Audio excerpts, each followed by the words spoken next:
This will be our final video in the series on the review of the medieval period. And this will actually go even beyond review.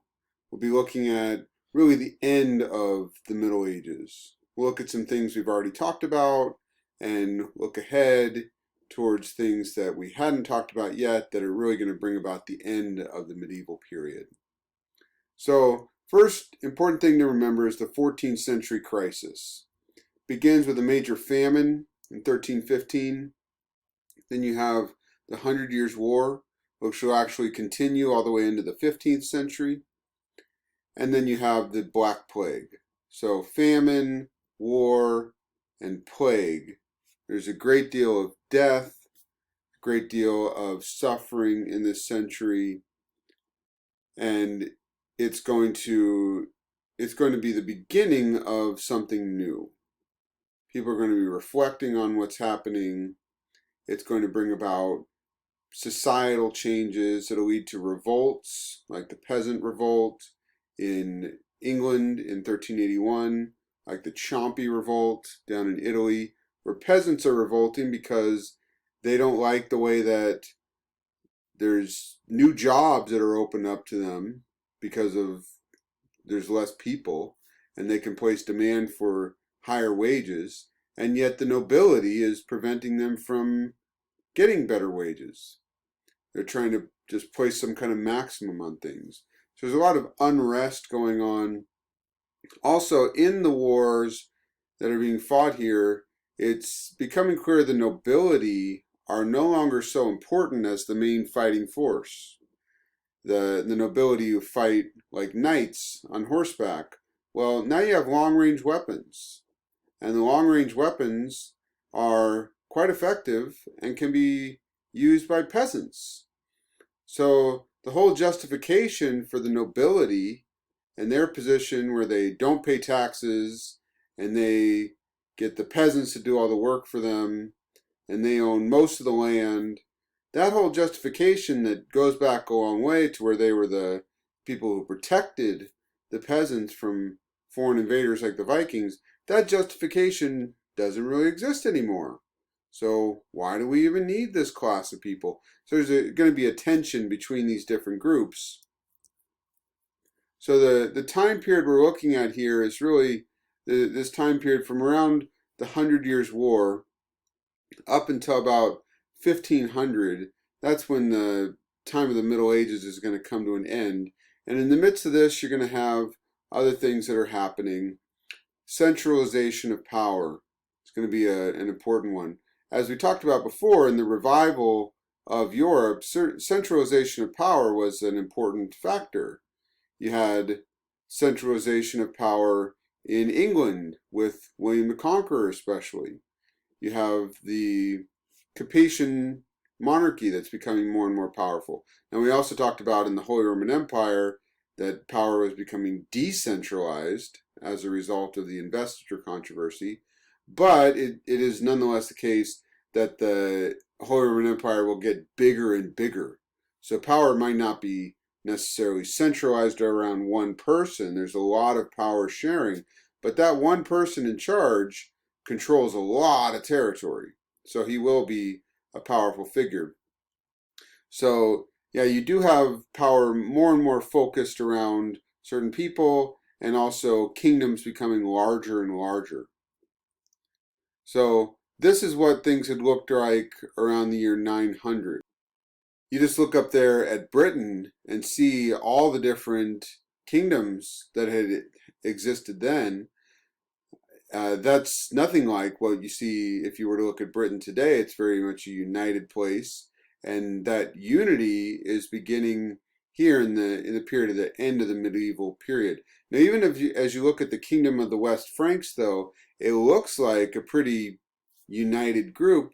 Nonetheless, it was not. It was divided in this time, in the year 900, divided between many different feudal powers who really didn't answer to any central king.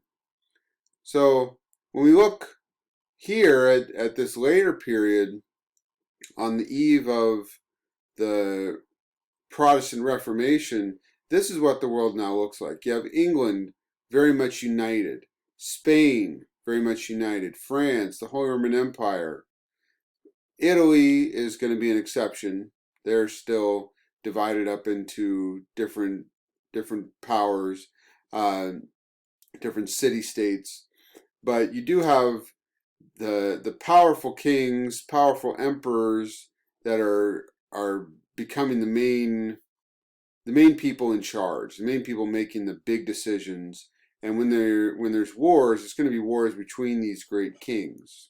So that's one of the things that's happening here on the latter part of the time of the medieval period. You also have Renaissance humanism with the realism of the art. It's going to be a focus on presenting people not just as holy figures, but presenting people with real emotion. And they're going to be trying to show proportion, make the world look realistic. And they're going to be focusing on regular people, people that are not holy figures, but just look at these two folks and try to figure out what's going on. Are they married? Are they in love? Is there some sort of tension between them? Some sort of distance? What's going on between these people? There's more of a focus here in the artwork on human beings, human life. The humanists are going to be very concerned about getting away from medieval scholastic thinking, which focuses on the next life and how to get to the next life and getting your theology correct. And they're going to be focused on some different things, as we'll look at in just a moment. They're going to be focusing in on the ancient philosophers, the ancient Greeks. In the center here, you have Plato and Aristotle. But then throughout here, we have a number of other famous ancient figures, ancient philosophers, ancient thinkers. And this is something that the Renaissance is really going to focus on, is getting away from the church fathers and going back to the Greeks, the Romans, their way of life. They're kind of looking, the Renaissance humanists are looking at the medieval period as a time of darkness, something they want to get away from. And they want to go back to the light of the classical period. So the humanist philosophy focuses on these things: a rejection of scholastic philosophy.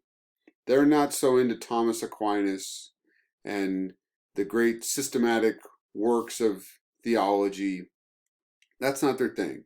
They're more focused on rhetoric over abstract philosophy. How to make things sound very beautiful. How to sound pleasant rather than just doing this abstract philosophy that to the humanists didn't really seem to get anywhere. It seemed to be just sort of silly, and it did get more and more silly as you go past Thomas Aquinas and into some of the later centuries.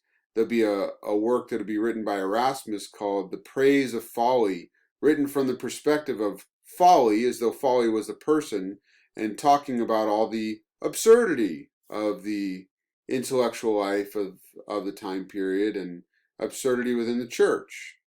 So there's a rejection of the otherworldly focus of medieval thought, a focus on how to get to heaven, how to achieve the beatific vision in heaven where you see God directly, and focus more on improving things in the world now, and focus on beauty, which is the sort of thing they were looking for in rhetoric, beautiful speech, but they're looking for beauty in art and beautiful buildings, and focusing on how to help people to live better in the present. And there's also going to be a great deal of criticism of the medieval church. There was corruption in the medieval church. There's this whole group of popes that are known as Renaissance popes, who were much more concerned about political power than they were with ruling over people for their spiritual benefit. There were a few in particular that were very corrupt. And you have bishops that are in high positions also, many of them that end up in states of corruption as well. You have priests that have gotten away from the reforms that had come about during the Gregorian reform movement going back a few hundred years. There had been a time when there had been a great effort to reform the priests, make sure that people were being celibate and that they were becoming educated and knowing how to teach within the church. Well, corruption has crept back in the time of the Renaissance, and that's going to be a big critique coming from the Renaissance humanists, that the church has kind of lost its way. They're not looking to overthrow the church, start a new church, nothing like that, but the humanists are definitely bringing in a lot of criticism and mockery. They find it kind of funny how the church has become corrupt, and they like to make fun of it. Well, the Protestant Reformation is going to be something different. The Protestant Reformation is going to be also critical of corruption within the church, but it's going to take a new step. Here we have a picture of Martin Luther nailing his 95 Theses to the door of a church. The 95 Theses were criticisms of the church, and they weren't criticisms in terms of just, here's a need for reform, but criticisms in terms of the underlying way in which the church taught, the idea that the church had within its power the ability to speak for God in terms of the removal of sin, that there was some treasury of the church that could be used in some way for the forgiveness of sins, that there had been saints that had been very righteous, and you could speak to these saints, sort of pray to them, and that your sins could be forgiven. And that for some reason, the priests and others within the church had a greater ability to understand the Bible than any regular person. Martin Luther and other reformers are going to make the claim that anybody can understand the Bible. You have to read it and think about it, but it's not so difficult that you need the church in order to tell you how to understand the scripture. So they're going to be interpreting the Bible into the vernacular, into regular people's languages. And this is going to bring about a great shift. This whole idea of challenging the church and saying that regular people can understand the Bible, that's going to bring a major challenge, and it'll be predicted by some Catholics that this is just going to bring division within the church. And to some extent, they were right. It does bring some division within the Protestants also. There's going to be some divide there between Lutherans and Reformed and Anglican Protestants, and then you'll also have Anabaptists and others that will eventually pop up. So there's going to be questions raised about how exactly are we to understand Christianity. Luther, one of his major claims is that salvation is by grace alone, not through works. And that's going to become another major division. Well, this question of authority in the church and about how to understand how to be saved within the Christian faith, these questions are going to be questions that will divide not just the church, but because the church was such a central aspect of European life, it's really the worldview that's holding Europe together. It's going to divide all of Europe, and it's going to lead to a time of warfare that will last for over 100 years. And it's really this period, the time of the Reformation and the religious wars, that's going to make a sharp break with the medieval period. And it's going to bring about something entirely new. So the early modern period is the period that's kind of a transition from the medieval into the modern. It begins really with that 14th century crisis, with perhaps we could date it with the Black Plague. That's when really humanism, Renaissance humanism, really takes off. And then it's going to get a big push in a new direction with the Protestant Reformation. And by the end of the Reformation, can clearly say that the medieval period is over, but really you could say by the beginning. Really, when the Protestant Reformation gets going, the Middle Ages are over. That's the end of that period.